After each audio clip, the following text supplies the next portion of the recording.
Donc Novatrans, c'est une filiale à 40% de la SNCF et il y a un plan social qui est en route. Donc pour supprimer à peu près un tiers de l'effectif de Novatrans, c'est-à-dire 107 personnes qui vont passer à la trappe. 107 licenciements sur 350 personnes salariées, dont moi. J'ai encore de la chance parce que je subis un reclassement, mais pour l'instant la situation reste assez ambiguë sur l'avenir de l'entreprise, donc bon, on essaie d'avoir un peu plus d'informations. Donc la délégation syndicale est ici à la SNCF pour négocier notre avenir. La SNCF c'est un actionnaire et puis c'est notre unique fournisseur. Hein, donc nous, c'est eux qui nous assurent les tractions ferroviaires. Et on a un fournisseur, la SNCF, et des clients qui sont les transporteurs routiers. Et nous on est le tampon entre les deux. Donc tous les centres seraient touchés différemment, suivant des critères qu'on ne connaît pas, sans aucune participation des chefs de centre, des sites, des employés, sans aucune communication. Voilà. 107 personnes, les chiffres ont été donnés. On ne sait pas pourquoi, comment, quel avenir avoir les centres, à quelle sauce on va être mangé, on ne sait pas. En sachant que la SNCF, c'est pour ça qu'on est devant leurs locaux, est actionnaire majoritairement à 38% de notre entreprise. Et donc c'est elle qui effectue la stratégie de notre entreprise, en sachant que c'est elle qui en 5 ans a augmenté de plus de 40% nos tarifs. Nous a imposé, comme elle a le monopole, 40% d'augmentation de ces tarifs, en sachant que c'est elle qui dirige par le biais de ses actionnaires notre entreprise. Donc on ne connaît pas, on ne comprend pas pourquoi. Il doit y avoir des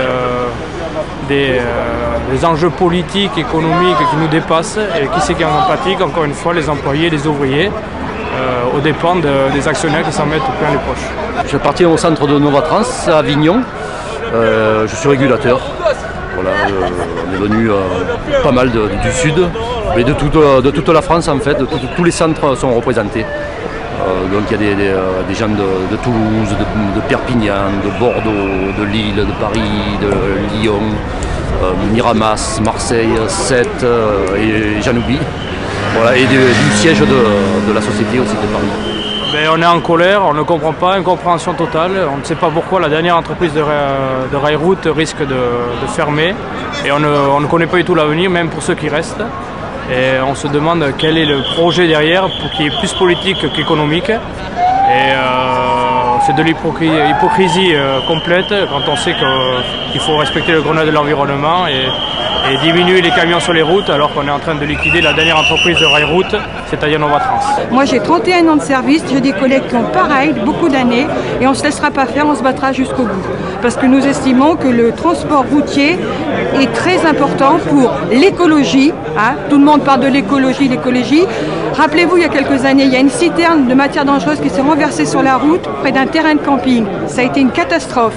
Vous ne croyez pas que toutes ces cisternes et tout qui roulent, elles devraient être sur les rails ainsi que les poids lourds? Et voilà, on est dans une société actuelle, une crise qui est d'abord financière et par des personnes qui font des profits, comme vous dites Total, qui licencie 500 personnes alors qu'elle fait 14 milliards de bénéfices.